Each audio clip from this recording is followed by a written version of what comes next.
క్రీస్తునందు ప్రియమైనటువంటి సోదర సహోదరులకు ప్రభువైన యేసు క్రీస్తు నామములో మీకు శుభములు వందనాలు తెలియచేస్తున్నాను. దేవుడు మన జీవితాల్లో మరొక నూతన దినాన్ని అనుగ్రహించారు కనుక దేవునికి ఎన్నో స్తుతులు స్తోత్రాలు చెల్లిస్తున్నాను. ప్రియులరా, ఈ ఉదయకాల సమయంలో మీ అందరికీ కూడా a blessed morning to all of you.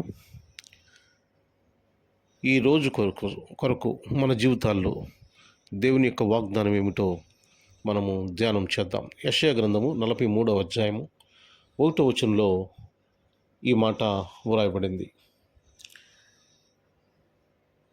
పేరు పెట్టి నిన్ను పిలిచి ఉన్నాను, నీవు నా సొత్తు.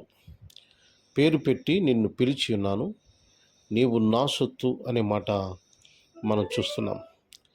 ప్రియులరా, ఈరోజు దేవుడు మనలనందరినీ కూడా పేరు పెట్టి పిలుస్తున్నాడు. మనము ఆయన సొత్తు, ఆయన సొంతము అని ఈ యొక్క వచనానికి అర్థం చెబుతుంది.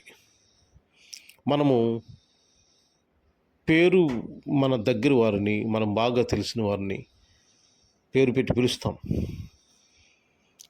అలాగే మన సొత్తు, మన సంపద ఏదైతే ఉందో దాన్ని కాపాడుకుంటాం.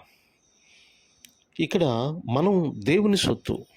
ప్రియులారా, ఈరోజు మీరు భయపడుతున్నారేమో, ఏ విషయమైనా సరే, దేనికోసమైనా చింతిస్తున్నారేమో.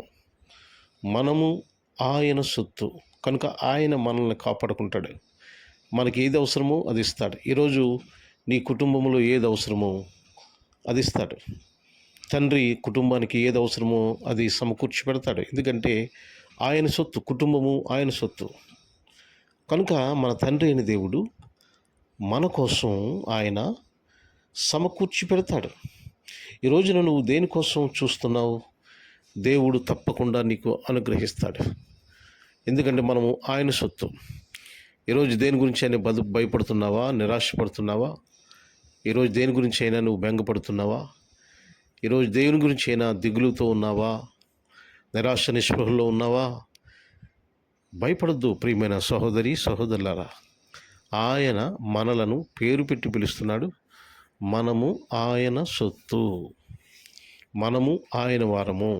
కనుక ఈరోజు ఎవరైతే ఉద్యోగాలు చేసుకుంటున్నారో, వ్యాపారాలు చేసుకుంటున్నారో, లేక నూతనంగా ఏదైనా చేయాలని ఆశపడుతున్నారో, ఎవరైతే నూతన ప్రయత్నాలు చేస్తున్నారో, మనందరికీ కూడా ఆయన అనుగ్రహము, ఆయన కృప ఉంది. ఎందుకంటే మనము ఆయన సొత్తు.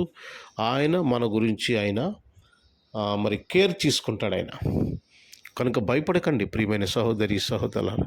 ఈ రోజంతట్లో ఆయన కృప కాపుదల మన మీద ఉండి మనలను దీవించి ఆశీర్వదించి ఈ రోజంతట్లో మనకి విజయమును దేవుడు అనుగ్రహిస్తాడు. కనుక నమ్మిన వారు నాతో పాటు మీరు ఆమెన్ చెప్పండి. Amen. God bless you all. ప్రార్థన చేసుకుందాం. మిక్కిలి కృప కనికరము కలిగిన మా తండ్రి, మీ ఘనమైన శ్రేష్టమైన నామానికి వందనాలు, స్తోత్రాలు, స్తుతులు చెల్లిస్తున్నాను ప్రభు. దేవా, ఇదిగో మీ యొక్క ప్రేమ చేత, కృప చేత మమ్మలను దీవించి ఆశీర్వదించినందుకు వందనాలు. ఇదిగో నాయన, మీరు మమ్మలను పేరు పెట్టి పిలుస్తున్నారు. మేము నీ సొత్తు అని మీకు వాక్యము సెలవిస్తూ ఉన్నది. దేవా, ఇదిగో ప్రభువా, మేము మీ యొక్క బిడ్డలము. మా గురించి మీరు జాగ్రత్త తీసుకుంటున్నారు, మా గురించి ఆలోచన చేస్తున్నారు, మమ్మలను గురించి మీరు ఆలోచన చేస్తున్నారు. కనుక మీ యొక్క గొప్ప ప్రేమను బట్టి, కృపను బట్టి వందనాలు. ఈ రోజంతట్లో మీ కృప కాపుదల అందించండి, దీవించండి, ఆశీర్వదించండి, బలపరచండి. మీ దీవెనలతో నింపమని, ఆత్మీయ ఆశీర్వాదాలతో నింపమని, మీ కృపలో భద్రపరచమని, సహకారాలు అందించమని, మీ మెండైన దీవెనలు ఆశీర్వాదాలు కుమ్మరించమని. దేవా, ఉద్యోగాలు, వ్యాపారాలు, కుటుంబాల్లో సమస్తము మీ యొక్క కృపా కాపుదలు అందించమని యేసు క్రీస్తు నామం పేరిట మిక్కిలి వినయముతో అడిగి వేడుకుంటున్నాము తండ్రి. Amen, amen, amen. God bless you all.